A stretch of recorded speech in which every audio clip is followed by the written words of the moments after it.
बुंदेलखंड की जनता क्या सोचती है और क्या सोचते हैं वो कलाकार जिसने बुंदेलखंड में हमेशा 4 चांद लगाए हैं। हमारे साथ हैं हरगोविंद कुशवाहा जी, न सिर्फ कलाकार हैं बल्कि राज्य मंत्री भी हैं।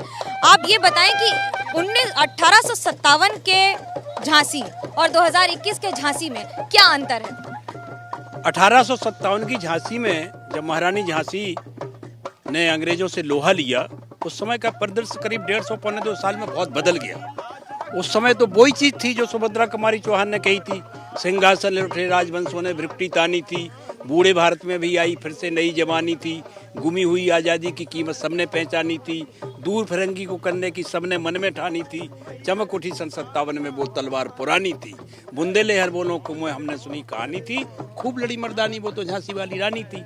लेकिन 1857 के बाद करीब 170-75 साल बाद अब 2021 की झांसी में बहुत परिवर्तन आ गया है। अब तो झांसी की रानी का पिछले 15 साल से हम लोगों ने दीपांजलि समारोह शुरू किया था, तो अब वो राष्ट्रीय नहीं अंतर्राष्ट्रीय स्तर पर पहुंच गया। पिछले दिनों यहाँ प्रधानमंत्री जी भी आए थे। 19/11 को जो रानी झांसी का जन्मदिन था तो बड़े व्यापक पैमाने पर मनाया गया। पहली बार भारत सरकार के तीनों सेनाध्यक्ष, रक्षा मंत्री, मुख्यमंत्री, प्रधानमंत्री ने उसमें शिरकत की और रानी झांसी को बहुत ऊंचाई पे पहुंचा दिया। तो अब जनता के घर घर में रानी झांसी को लोग श्रद्धान्वित करने लगे, उनके ऊपर चलने लगे। और यहाँ पे कवि हुए वहाँ कवि अवधेश, उन्होंने जो लाइनें लिखी थी वो पर चरितार्थ हो गया। उन्होंने कहा था कि जब छू जाएगी चिंगारी बुंदेलखंड के पानी में, फिर भड़क उठेगी क्रोध जाल जब झांसी वाली रानी में, मत समझो रानी नहीं यहाँ, जन जन झांसी वासी तो है, वो झांसी वाली रानी ना सही, रानी वाली झांसी तो है।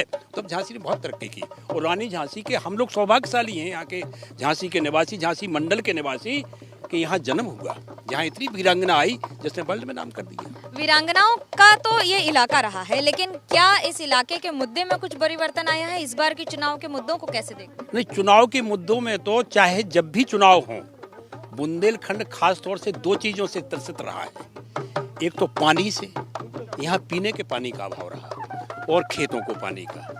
बुंदेलखंड की धरती इतनी फर्टिलाइज है कि अगर यहाँ पीने खेतों का पानी कर दिया जाए सब जगह। कल ही हमारा पार्लियामेंट के मेंबर बोल रहे थे, पार्लियामेंट में 0 आवर में बोला उन्होंने 250 करोड़ की योजना का। तो बुंदेलखंड की जो मूल समस्याएं हैं वो पानी के, पीने के पानी की, खेत के पानी की और बेरोजगारी की।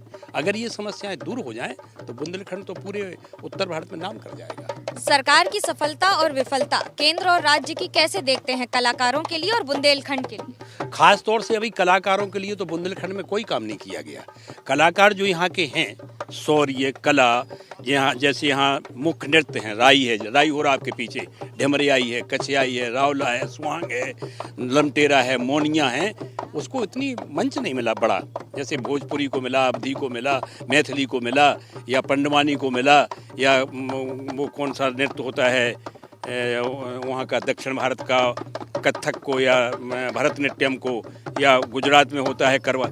इस तरीके का मंच मिले जब, तब कलाकार करते। अब जो हमारे कलाकार जो आपके पीछे नाच रहे हैं, ये प्रधानमंत्री के 4 कार्यक्रमों में भाग ले चुके।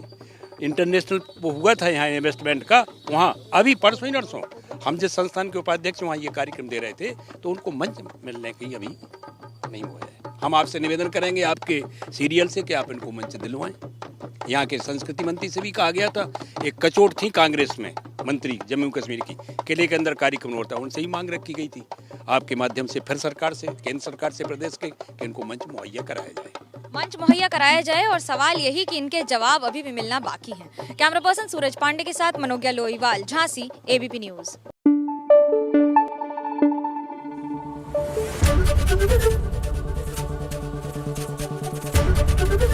एबीपी न्यूज आपको रखे आगे।